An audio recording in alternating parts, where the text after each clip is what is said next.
Can they just sleep on the floor since they're dirty? My son's wife, Vanessa, said this with an ugly laugh. Beside her, my son George also had a disdainful smile. You two can sit on top of some cardboard. Then she pointed to a piece of cardboard carelessly placed nearby, as if she was dealing with something filthy. I felt a deep revulsion for them both. No matter that they were my own children, I couldn't tolerate it anymore. Estrangement. That word flashed through my mind. Shall we go home? My husband Aaron said, turning around, as if he had read my thoughts. Yes, I don't want to stay here any longer. I replied immediately to his words, eager to get away from these two as soon as possible. It seems we're not welcome, so we'll be leaving. And we'll be estranging ourselves from George and the others. That's totally fine with me. And with that, we left without even entering their house, without seeing our grandchildren's faces. A few hours later, while having coffee with Aaron, we enjoyed a peaceful moment. Then, George called Aaron's mobile phone. Aaron glanced at George's name and chose to ignore the call. Watching this, I smiled, thinking George must be facing a hard time now. I am Sophie, a 51-year-old working mother with a part-time job. I have a husband, Aaron, and 2 sons. Aaron and I met through our parents' introduction.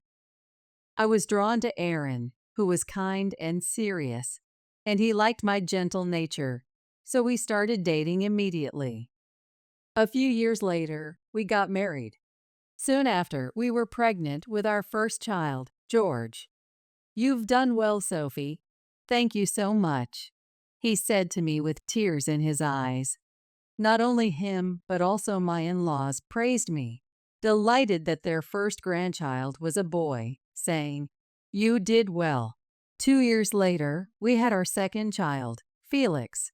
Both boys, they kept us busy with their energetic antics. I got a perfect on the test again. Wow, that's amazing, George. You've worked hard on your studies. Good job. As he grew, he became a child recognized by everyone as exceptional. He studied diligently and had excellent athletic abilities. Meanwhile, Felix was. I heard you helped a kid who was being bullied.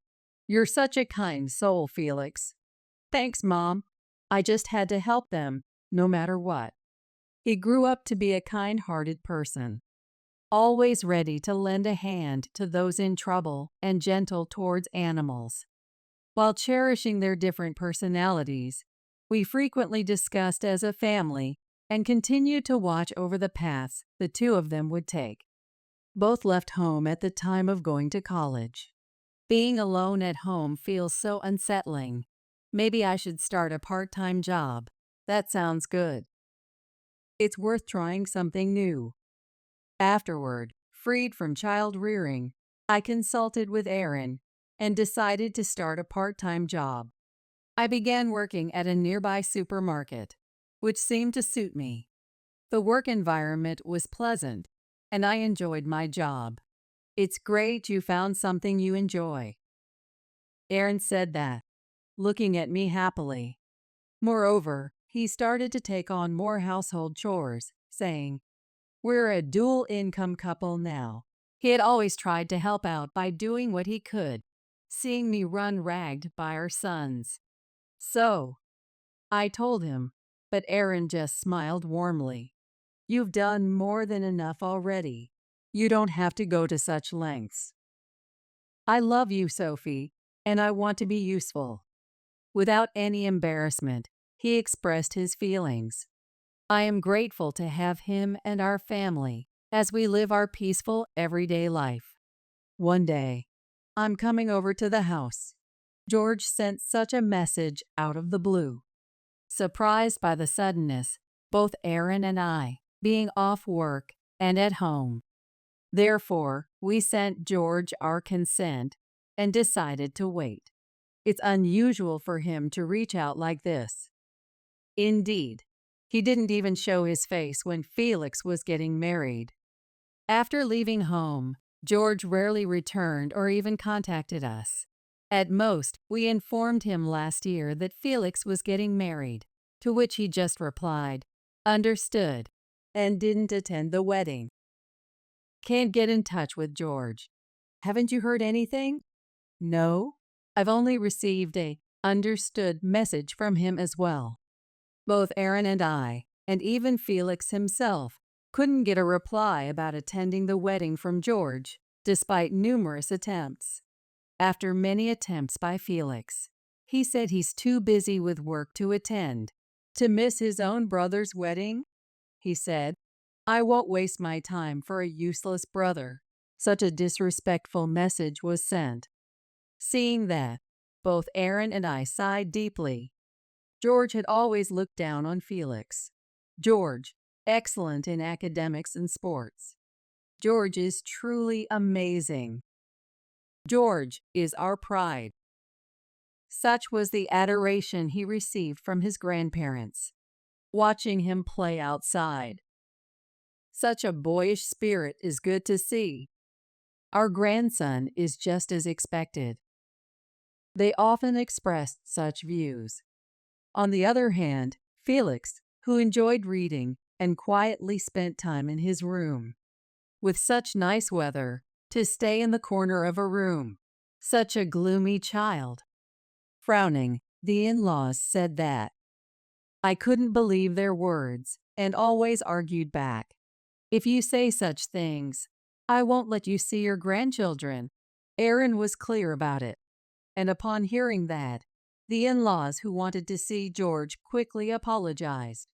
George was also fond of them, saying, "I want to see Grandpa and Grandma," so we reluctantly let them meet. Felix, on the other hand, was close to my parents. I love being in Grandpa's study and talking with them.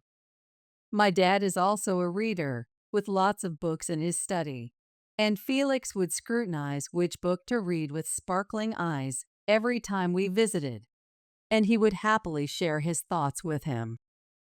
That's why Felix preferred going to my parents' house over the in-laws'. Are we going to Grandpa's house next time? Wonder which book I'll read. Ah, but I want to go to other grandparents' house. Last time we went to my parents' house because George insisted on it. This time, we're going to Sophie's parents' house. Both of our parents' homes were within cycling distance, and we tried to visit them equally. Oh, did you go to grandparents' place? Yeah, I went to return a book. George seems to be at Grandpa's house too. As they grew up, both started to go on their own. Surely the in-laws were spoiling George and bad-mouthing Felix. Even if we tried to blame them, there was no proof. Did you go to your father's place again? No. I was at a friend's house near there. George also denied it, saying, "I didn't go. I haven't seen the in-laws." However, he was undoubtedly influenced by the in-laws and developed a disdainful attitude towards Felix. Every time he said something oppressive about Felix, we scolded him, but it seemed futile. What's wrong? Remembering the past, I inadvertently sighed. Aaron asked with concern. It's nothing. Just wondering what he wants. Hopefully, it's not trouble. He nodded at my words. And 4 hours after the scheduled time. He's here. You're quite late. You were probably just lazing around anyway. Unabashed, George entered the house. Following him was a woman. While we were puzzled by the sudden visit, the two quickly sat down on the living room sofa. George, who is this? My wife, Vanessa. We got married. The words uttered by George shocked us so much that we exclaimed loudly. Not, "We're getting married," but "We got married," as it was announced after the fact. Normally, you'd come before getting married. We were in a hurry. Apparently, Vanessa is pregnant. Now that they mention it, Vanessa's belly does seem large. So, she wasn't suffering from morning sickness, and we decided to have the wedding before it became noticeable. I understand the situation, but why didn't you tell us? And we weren't invited to the wedding. At our question, George sneered unpleasantly. We didn't want to invite such shabby people to our glamorous ceremony. We were stunned by his words. What did George just say? Shabby? Us? Exactly as George said. Truly shabby indeed. Vanessa said, laughing mockingly as if to ridicule us. Feeling sickened by such behavior. Vanessa comes from a wealthy family. Her father is a CEO, and I work at his company. Her mother is from a noble family too, so they're in a different class than us, George said mockingly. I wonder why he looks down on his own upbringing so much. Then, what do you want by coming here? Aaron asked with a cold voice. He must be angry at being ridiculed by them. I told you, Vanessa is pregnant. Unlike Felix's wife, who can't have children. Felix's wife, Kelly, has been his childhood friend, who lived nearby. They started dating in high school and got married right after graduating from college. Kelly apparently has a condition that makes it difficult for her to get pregnant. I'm fine with that. Kelly is the only one for me. And having Felix is more than enough for me. They had discussed this matter several times.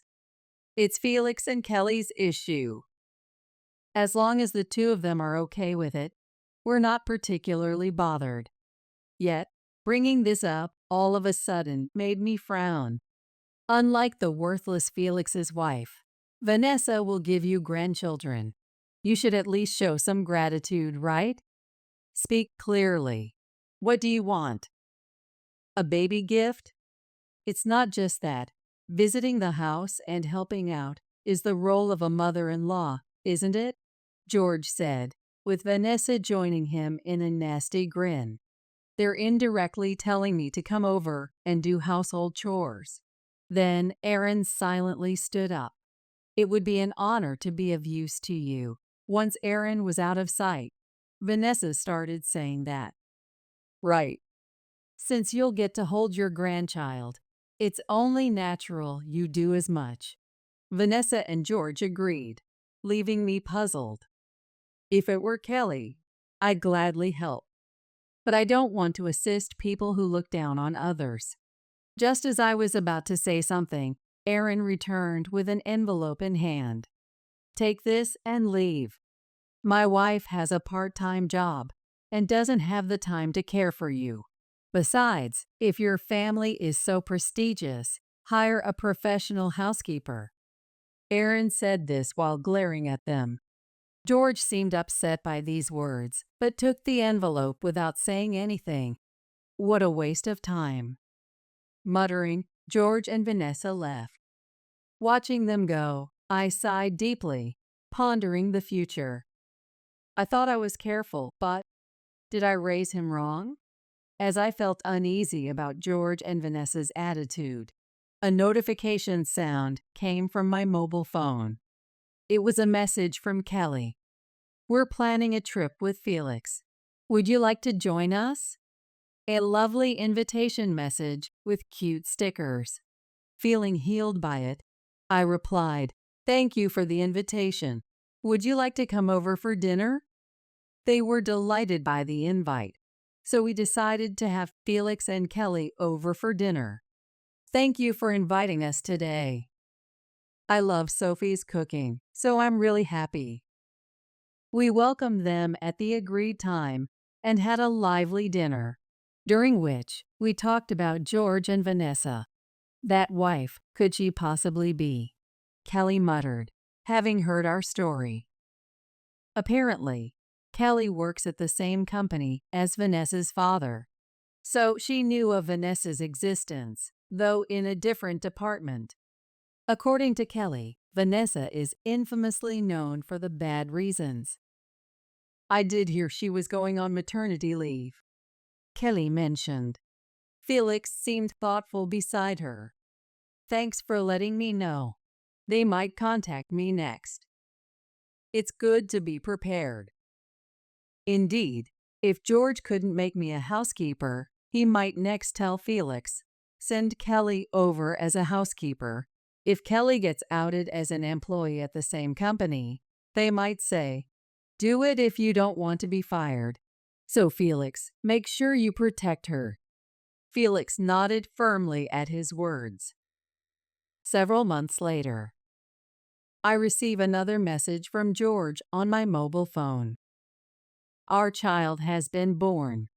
So, we're having a baby gift event at our new home. We're inviting you too as a courtesy. Such a condescending message was sent. Honestly, I don't feel like going. But he is my son, after all. Well, I guess we'll attend, but only out of obligation. Right. We'll decide our future relationship based on their attitude at the baby gift event. We agreed to participate in the baby gift and visited their new home using the address provided. Welcome. Ah, so you came. It sounds like you're surprised we actually showed up, greeted by Vanessa and George at the door. Aaron responded to their greeting, which was met with an insincere smile and, not at all. Well, come in. But upon entering, there's no sight of our grandchild. Asking them about it, we're told the child is out with Vanessa's parents. Please wait in the living room until the parents return. However, as we were about to sit down, Vanessa stopped us. Ah, wait, that's my parents' seat. Then where should we sit? Vanessa pointed to the floor in response to my question. Do you mind sitting on the floor since you're so dirty? She said this with a disgusting laugh, with George also smirking unpleasantly beside her. You too can sit on cardboard, pointing to a carelessly placed piece of cardboard nearby, as if we were something dirty. Such behavior deeply disgusted me, as much as he is my own child. I can no longer tolerate it. Disownment. That word crossed my mind. Should we leave? Aaron, sensing my thoughts, turned to me and suggested, yes, I don't want to stay here any longer. I immediately agreed with his words, because I wanted to get away from these two as soon as possible. Since we're obviously not welcome, we'll leave, and we'll be disowning both of you. That's totally fine with me. And so we left without even entering their house, without seeing our grandchild's face.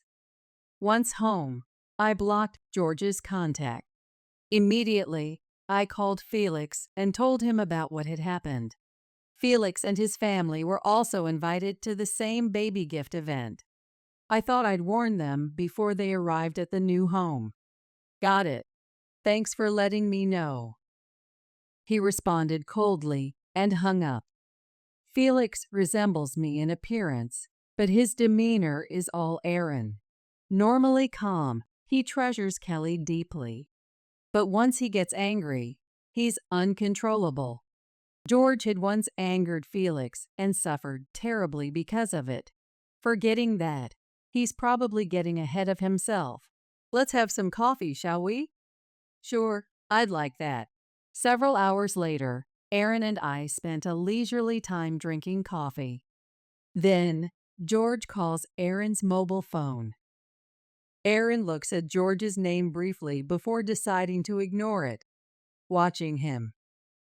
I can't help but think George is probably facing a tough time right now, and I smiled at the thought.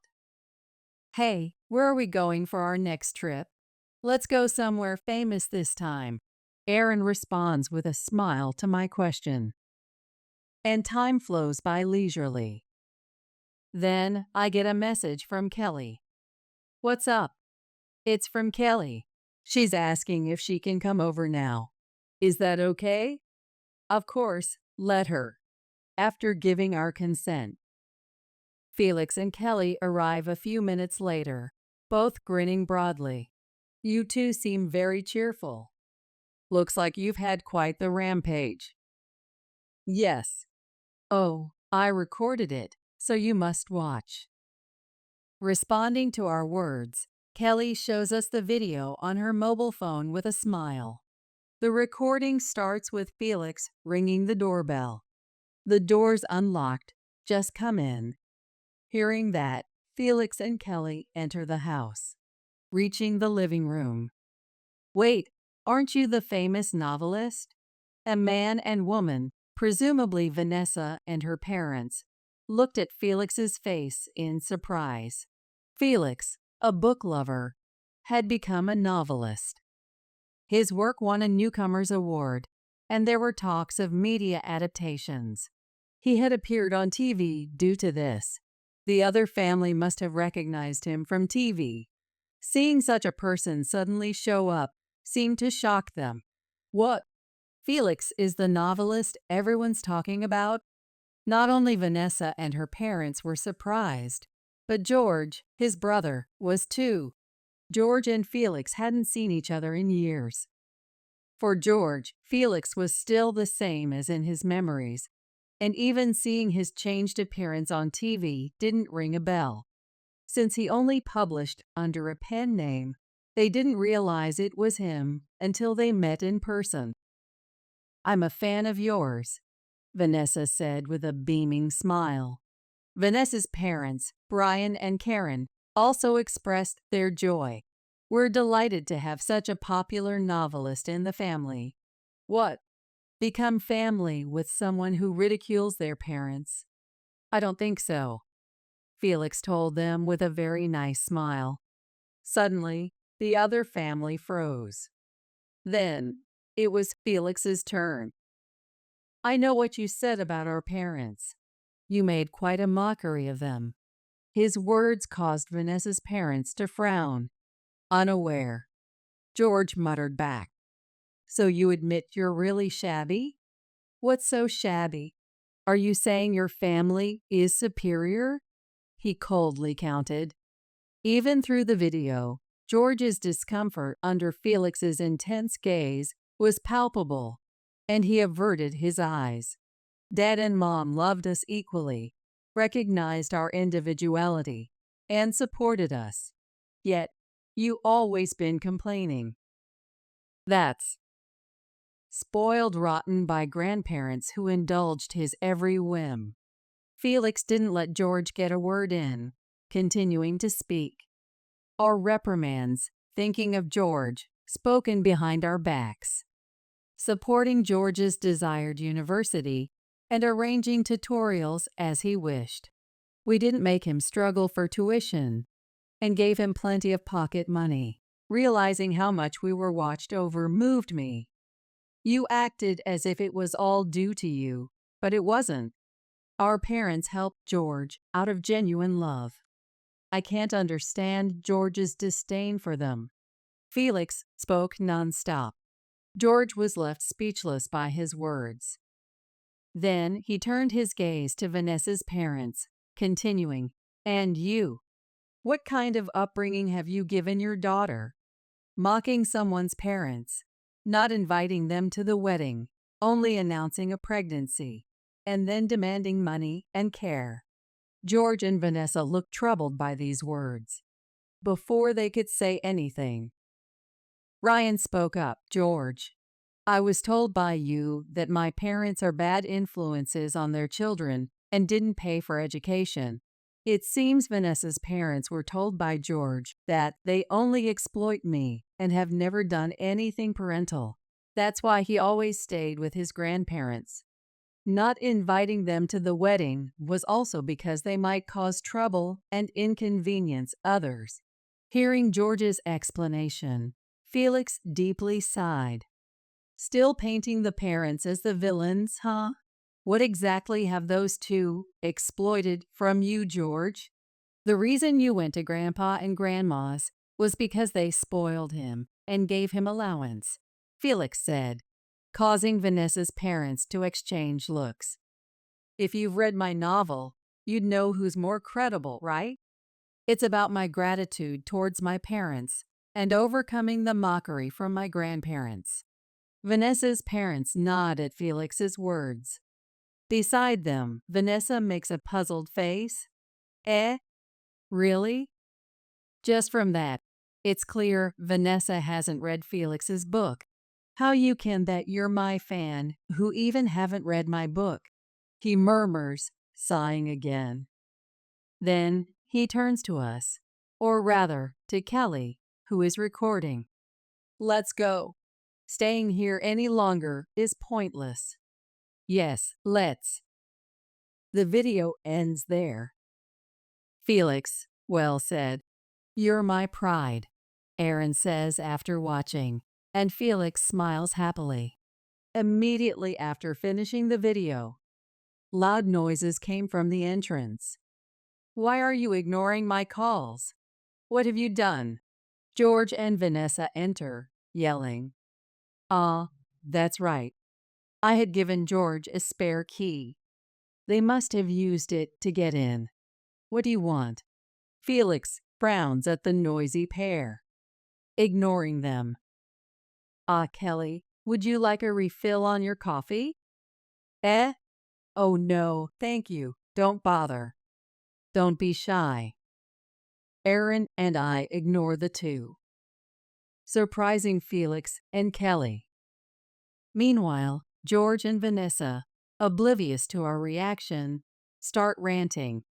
It's all because of that woman. I got scolded by Dad. It seems something Kelly left behind has put them in a tight spot. That parting gift was an internal investigation at the company. That's right. Because of what was written, my path to becoming the next CEO is now closed. Apparently, not only Vanessa, but George's reputation was also bad. Initially, George worked diligently, but after marrying Vanessa, he became arrogant, claiming, I'm the next CEO. It seems the people around him could no longer keep up with him. You've really done it now. Vanessa was known for flirting with men at work and pushing her work onto them. If anyone disobeyed, she used her status as the CEO's daughter to pressure them into resignation. Thus, no one dared to refuse her requests. Furthermore, she would harass any woman who even slightly stood out. They left behind documents recording their deeds. Moreover, Vanessa's choice in men was questionable. But whether that child is George's, I really can't say. Leaving those words, Kelly had left their house. Hearing Felix and Kelly's story, and presented with evidence, the other parents were furious. They ousted the two from the company, declaring, You're disowned. If things stay this way, we'll be kicked out of that house too. Even the child might be taken away by my parents. Apparently, George's new house was a baby gift from Brian. From the level of their anger, it seemed likely they would lose the new house as well. If that happens, Vanessa and I won't be able to raise the grandchild, was the concern. It's getting colder recently. I can't wait to warm up with a trip. Right. By the way, Sophie and I were discussing where to go. Do you have any place in mind? Ignoring George and Vanessa, we continued to speak cheerfully to Felix and Kelly. At that moment, George looked at us for the first time, puzzled. Dad? Mom? We were thinking, since it's a special occasion, why not go somewhere famous? If you two don't mind, how about staying overnight? George spoke to us in a hurried manner, but we ignored him. After a brief struggle and receiving no response. Let's go. Staying here is pointless. Wait. What? With shoulders slumped, Vanessa and George left. We need to change the locks, Aaron muttered as the door closed. Felix and Kelly exchanged glances. How about moving in with us? It might be better, considering they could come back. Apparently, they had been considering living together for a while. We joyfully accepted their offer, sold this house, and moved in with them. Thanks to that, we no longer had to deal with George and Vanessa's disturbances and enjoyed a peaceful life. Soon after, they both were supposedly fired from the company. The president himself came to apologize. "I'm sorry for not noticing my daughter's foolishness," he said. We were also apologized to by Vanessa's parents. They regretted misunderstanding us and not greeting us properly. Perhaps her parents weren't bad people. However, Brian being busy with his company and Karen running her beauty salon, they didn't spend much time with Vanessa. As a result, Vanessa developed such a personality. When they came to apologize, I asked how the two were doing. George and Vanessa, kicked out of the new houses, went to their old houses but found it sold. Stunned, they somehow managed to rent an apartment. Then they started job hunting to make a living. But in such circumstances, they couldn't raise a child. Therefore, Vanessa's parents considered taking the child in but declined, saying, "We are not qualified to raise a child." So it was decided that Felix and Kelly would take the child in. Fortunately, the child, William, truly is our grandchild, having George's blood. It seems they intended to push the child care onto me from the start. They usually left it to Karen or professionals. "I'll raise him well," Kelly said, holding William lovingly. Felix was also eager to participate in raising him. Taken in by them, he is bound to be happy. I plan to support them as much as I can. Sometime later, Felix received a message from George. "Now I understand how foolish I've been." Following this incident, George and Vanessa, whose relationship soured, divorced. Becoming lonely made George reflect on his actions. But regretting now is too late. When I said William and his parents wouldn't meet him, he was visibly disappointed. However, his repentance didn't seem genuine. According to Felix, his attempt to show a changed heart seemed more like a plea for help for himself. George hasn't changed, so we can just leave him be. Indeed, my parents influenced George negatively, but he's old enough to take responsibility. We won't reach out to him anymore. Thus, he was abandoned by us. He vanished into the entertainment district, having no one to rely on. But that's none of our concern anymore. As for Vanessa, despite being disowned by her parents and divorced from George, she couldn't lower her standard of living and ended up in debt. Unlike George, she didn't have our contact information, and being disliked by those around her, she couldn't seek help from anyone. Eventually, she was forced into tough jobs introduced by debt collectors. "Well, it's none of our business," I muttered, watching William sleep in my arms. Several years later, looking forward to the trip. I never thought it would be postponed this much," Aaron replied, nodding to Aaron's words about the trip we had promised back then. We had just taken in William and were busy with moving and other things, so it had been postponed. Right when we thought we'd settled down, Kelly got pregnant. We all celebrated that time. When William was about 3, Kelly's pregnancy was discovered. Having 2 grandchildren filled us with joy. And now that Emily, William's sister, has grown a bit, we could finally go on that trip. Granny Gramps, I'm excited about the trip. While talking with Aaron, William runs over with a beaming smile. And we returned the smile to William, who talked with such happiness. "William, you know you shouldn't run, right?" He is full of energy. Felix and Kelly approach, saying this. In Felix's arms is Emily, who reaches out her hand towards William as they get closer. The sight of the siblings getting along so well warmed our hearts. Then, shall we go? We nod at Felix's words, and we start walking with smiles on our faces. There might be many challenges ahead, but I'm confident we can overcome anything as a family, supporting each other. Mom's room is mine now, Catherine said, laughing. And what am I supposed to do? Sleep in the car. Carl made a shooing gesture at me. Understood. With that, I turned my back on them. Basically, they were saying I was unnecessary. Well, I have plans of my own then. I bit my lip. Thinking back, they've always done whatever they wanted. I tolerated it because I thought of us as a family. But to them, I was just a roommate. Apparently, it's fine if I'm not around. Then, I don't need to put up with it either. I'll do as I please. Be prepared. I will never forgive you, even if you regret everything after losing it all. I decided to make them experience the humiliation I had been through. My name is Miranda. At 47, I work in the editorial department of a travel magazine.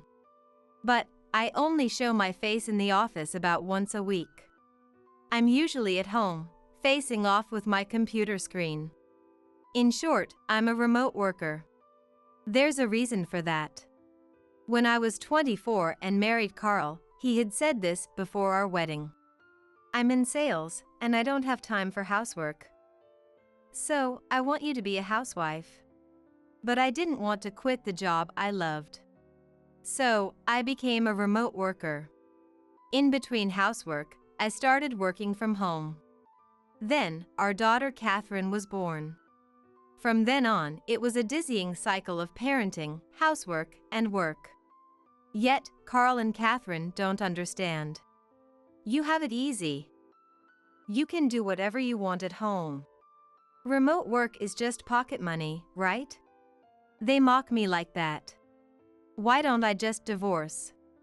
I've thought about it more often since Catherine moved out. But early in our marriage, Carl was very considerate of me. I was drawn to that side of him, and that's why I decided to marry him. However, that didn't last long. Half a year into our marriage, Carl became engrossed in his hobbies. What are you doing? Working on the motorcycle. Carl looked up, covered in oil. His clothes were dirty too. He was really focused. Motorcycles are fine, but help out with the housework too. I know, Carl said with a laugh and started working on the motorcycle again. Our new home after getting married was a house in the suburbs. The building was old, but it had a garage for the motorcycle. That's why Carl was quick to decide. Of course, the rent was cheap, so I'm glad we live here. But I have some regrets. Because of that garage, Carl started hoarding motorcycle parts. Since we have the garage, it's okay if I buy them, right? Carl kept buying parts, one after another. Gradually, more expensive parts started to accumulate. Those expenses eventually began to strain our finances. It's affecting our budget, so could you cut back a little? Huh? It's my money I'm earning. I can spend it however I want. All I wanted was to save even a little. But that didn't get through to Carl. Every time I said something, Carl would become defensive. This repeated, and gradually, our relationship soured. Then, one day, I noticed a change in my body. I feel feverish. It wasn't serious, but it bothered me. So, I went to the doctor. The diagnosis was pregnancy. Joy, but at the same time, a rush of anxiety. With things not going well with Carl, will I be able to have this child with peace of mind? Maybe we'll divorce. What should I do? While filled with anxiety, I told Carl about the pregnancy.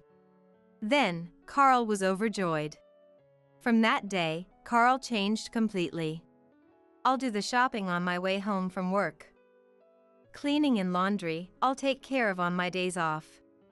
Just like that. He started taking care of everything, even though he never helped before. It's amazing how much he changed. All my previous anxieties vanished like a lie. I regained a happy life. Eventually, Catherine was born. At that moment, Carl left me behind and doted on Catherine. Maybe his affection was too much. Catherine was spoiled by Carl's doting and grew up selfish. She wouldn't listen to me, and even a little scolding would set her off. By the time she was in middle school, Catherine completely stopped listening to me. Of course, I complained to Carl. "Don't spoil Catherine. Her recent tantrums are too much." "Really? Kids' whims are cute, aren't they?" Carl's words irritated me. Then, Catherine entered the room.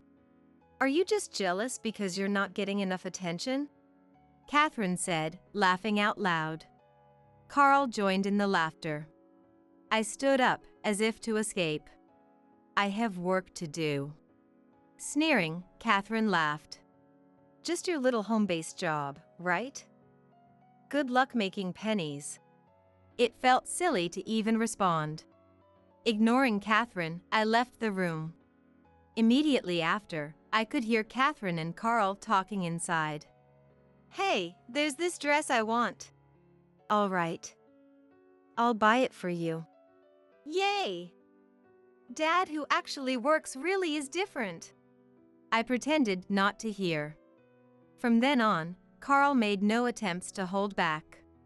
He bought Catherine whatever she wanted. It seemed he was giving her allowance on the side, without me knowing. Just endure until Catherine is independent. Then, I'll divorce Carl. That's what I was thinking. Eventually, Catherine graduated high school, said she wanted to be a hairdresser, and left home. Now I can be free. I started preparing for divorce. Meanwhile, Carl revived his motorcycle hobby and occasionally went on tours. Probably, he's trying to distract himself from the loneliness. Well, the money spent on Catherine is now going towards the motorcycle. I was planning to divorce anyway. I might as well let him have his freedom for a bit. I tried not to interfere. Then, on a certain holiday, Carl came to borrow my car. "What do you need the car for?" "Going golfing with a colleague." Carl usually commutes by bus. And he's more into motorcycles, hardly ever using a car. But the car was mine, bought by me, and mostly driven by me. Yet, today he wanted to use it. Could it be a drive with an affair partner? Sensing this, I lent the car to Carl and then ordered something online. A few days later, the ordered item arrived. I quickly installed it in the car. Afterward, Carl began using the car frequently. And every time, he seemed happy leaving. So, I suspected infidelity each time. I decided to confront him only after gathering evidence. I whispered to myself and continued to endure. As this continued, about a month went by. Divorce was becoming more of a reality. Since I work from home, I won't have financial worries even if I divorce. But I'm also over 40. It wouldn't be surprising if I couldn't work someday. That's when I remembered my parents' house. Mom passed away a few years ago, and now it's almost like an empty house. The house is old, but it's mine. Renovating that house might make living easier. Having a house makes a difference. That's what my late mom always said. Remembering Mom's words, I immediately discussed it with Carl. "I want to demolish my parents' house and build a new one. If you're paying for it, do whatever you want." Carl's indifferent attitude. But still, it was an agreement. I immediately took action. I found a house builder and requested a construction. Thanks to that, my life suddenly got busy. Then, just before the house was completed, Catherine contacted us for the first time in a while. Actually, I'm pregnant. Pregnant? Who's the father? A guy named Cody. We've filed for marriage, but Cody's busy with work. According to Catherine, her husband Cody is in his busy season, so he can't come to greet us. Moreover, Catherine is already pregnant. She's anxious about being alone, so she wants to come home for childbirth. No matter how whimsical, Catherine is my dear daughter. I can't say no to her coming home. Reluctantly, I agreed to her coming home for childbirth. Eventually, my house was completed. We moved in, and Catherine came back. After looking around the house, Catherine asked me, "There are few rooms, but where should I stay?" "Use the guest room. It's not big, but it's fine for sleeping." "Don't I have my own room? It's a new house, after all." Catherine sulked. Again. And as I was getting exasperated, Catherine said with a laugh, "Then let's do this. I'll use Mom's room." "And what am I supposed to do?" When I questioned back, Carl cut in. "Sleep in the car." Carl made a shooing gesture at me. Understood. With that, I turned my back on the two of them. Basically, they were saying I was unnecessary. Well, I have plans of my own then. I bit my lip. Thinking back, they've always done whatever they wanted. I tolerated it because I thought of us as a family. But to them, I was just a roommate. Apparently, it's fine if I'm not around. Then, I don't need to put up with it either. I'll do as I please. Be prepared. I will never forgive you, even if you regret everything after losing it all. I decided to make them experience the humiliation I had been through. And the preparations for divorce are already in place. Just perfect, I'll leave home right now. At that moment, I resolved to divorce. I went back to my room and packed a change of clothes in a bag. Holding the bag, I returned to where Carl and Catherine were. "You don't need luggage just to sleep in the car." "I need it because I'm leaving." "Leaving?" Carl's eyes widened in surprise. To such Carl, I handed over the divorce papers I had. "Sign this." "Divorce papers? What the? You're planning to divorce?" "If it's about sleeping in the car, it's much better to divorce," I yelled at Carl. Carl shuddered in surprise for a moment. But soon, Carl smiled smugly. "What? Just bluffing, right? Fine, I'll sign." Carl snatched the divorce papers as if to take them from me. He signed right there. "Ah, finally divorcing, huh? Well, I don't need a nagging mom anyway." Catherine sneered. It seems neither Carl nor Catherine understands the situation they're in. I smiled. "Catherine, with our divorce, you can't live like before." "Huh? Dad's the one supporting us financially." "What are you talking about?" "You have no clue, do you?" I showed my mobile phone to Catherine with a laugh. "Look carefully. Do you know what this is?" "Eh? What's this?" "Our household budget book. See the repayment of debts written here?" I pointed to the mobile phone screen. Then, Catherine leaned in to look. "All these debts were made by you." "Huh? I didn't borrow anything." Catherine was indignant. "Right, you didn't borrow. Carl borrowed for you." "Eh? Dad did." Catherine turned to look at Carl with wide eyes. Carl was avoiding her gaze. "You were spoiled by Carl, right? The money you used, all of it was debt." "Lie. That's a lie, right, Dad?" Catherine confronted Carl. But Carl just shifted his gaze, giving a reaction like confirming it. Catherine was dumbfounded. I added insult to injury. "That's why Carl's salary is mostly used for repaying debts." "Then, what about living expenses?" My salary, you mocked. From now on, enjoy living with debt-ridden Carl. Catherine turned pale at my words. She suddenly clung onto me. Wait, Mom. What about my living expenses here?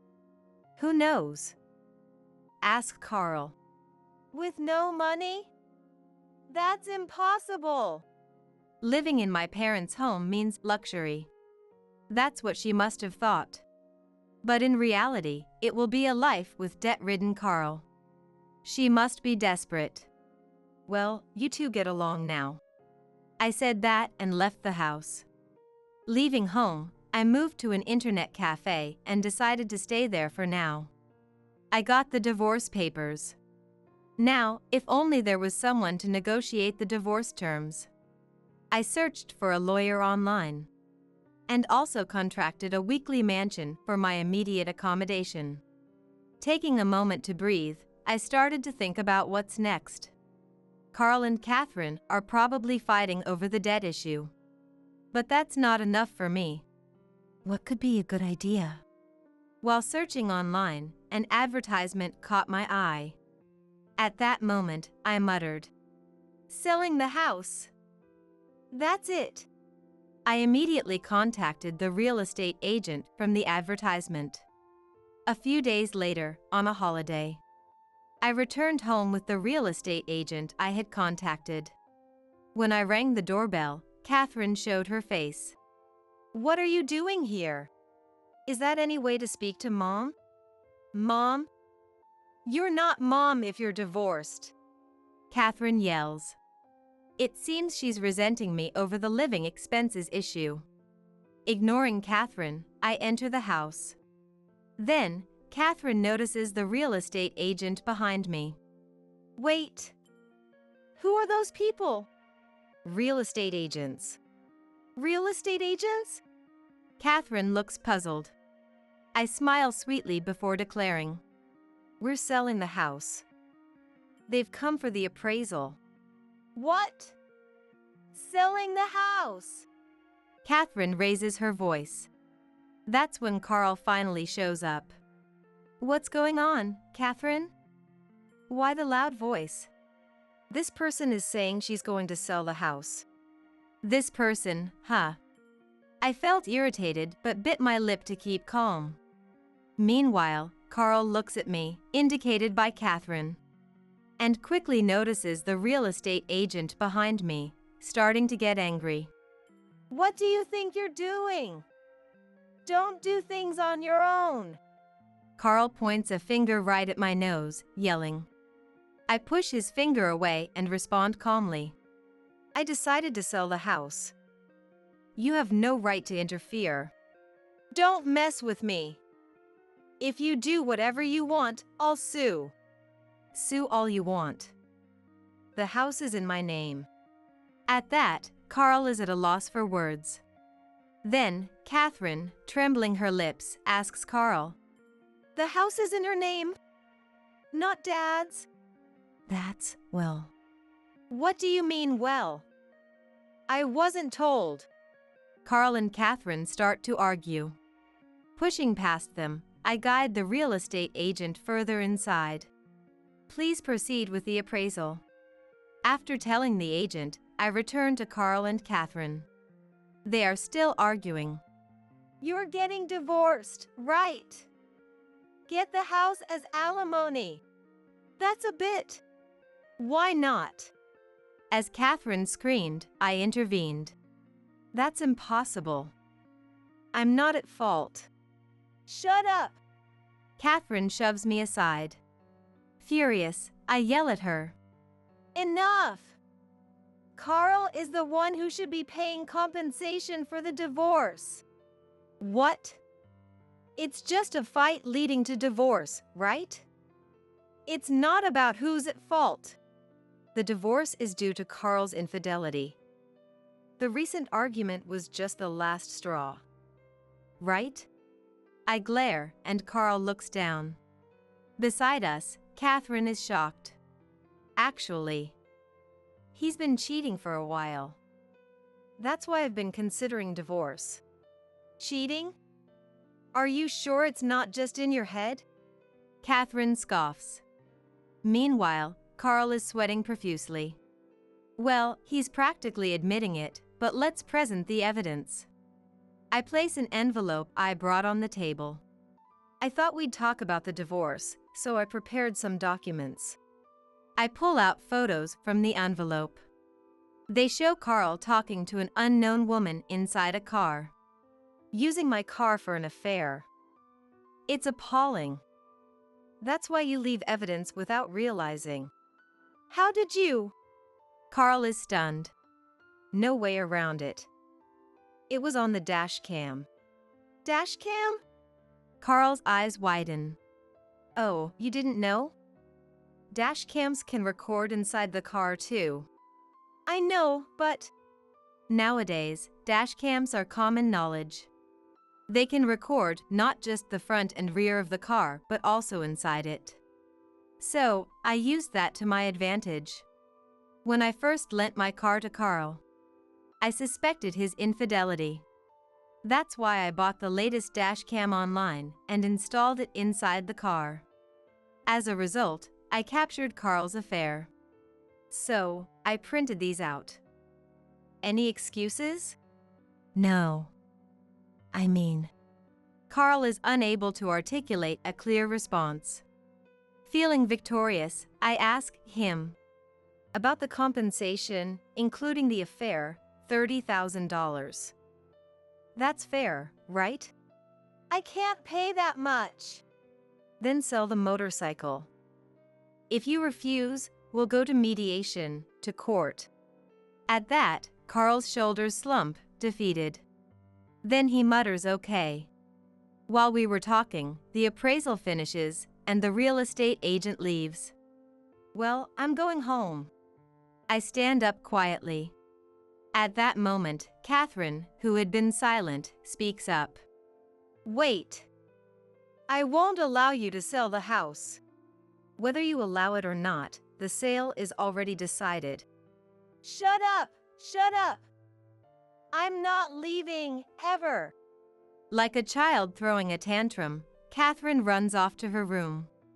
Speakless, I sigh in disbelief. Then I tell the dejected Carl. Anyway, I've informed you about the house sale. You have until next Saturday to leave. Wait! Please reconsider! Carl suddenly starts begging on his knees. No way! I'm not stopping the divorce or the sale of the house. Please rethink this. We won't be able to live if things continue this way. I don't care. Do as you please. I turned my back on Carl and hurried towards the entrance. Then, Carl chased after me, shouting, What's so fun about doing this?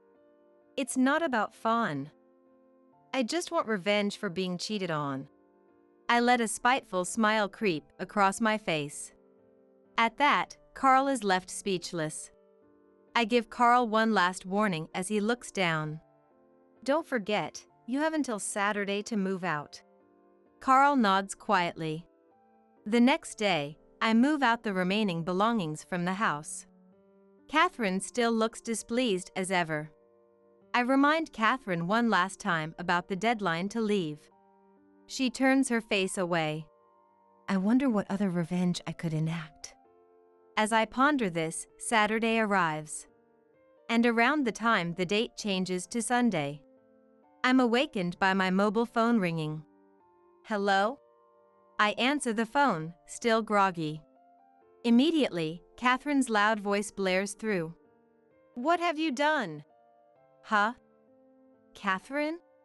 Surprised, I sit up in bed. Meanwhile, Catherine continues to scream. The house suddenly went dark. This is your harassment, isn't it? I think for a moment before asking Catherine. Are you saying you haven't moved out? Of course not. I don't acknowledge selling the house. Oh, that's why. At that moment, I understand why Catherine is angry.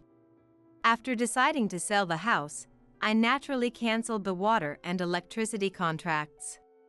Of course, a grace period is necessary. So, I had arranged for the contracts to end on Saturday. Usually, utilities aren't cut off immediately after contract termination. Normally, technicians come to the house during the day after cancellation to shut off the services. However, my house had a smart meter for electricity. It can be turned off remotely, so the electricity was cut off the moment the date changed. That means the electricity contract was canceled, so you can't use electricity anymore. What? That's ridiculous. Don't mess with me. Catherine starts yelling again. I nonchalantly pull the phone away from my ear. After Catherine calms down a bit, I tell her again. It can't be helped. The house is already sold.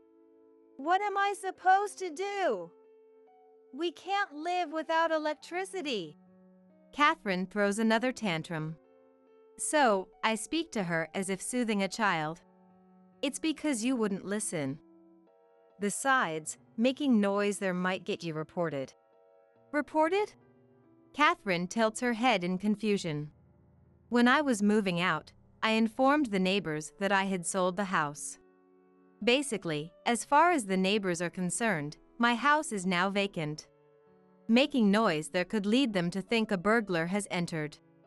Moreover, the only light Catherine likely has is from her mobile phone. Nothing could be more suspicious. So, you should quickly get outside. I start to say, but then Catherine screams. Carl's shouting is also audible. Maybe they got reported. I hang up, thinking this. After getting dressed and rushing to the house, as expected, Catherine and Carl are being detained by the police. I apologize for the disturbance. They're technically family, though we're planning to divorce. I bow to the officers. Then, I apologize to the neighbors who were disturbed by the commotion. Turning around, I see Catherine and Carl starting to argue again. It's because Dad cheated. You were the one kicked out for cheating.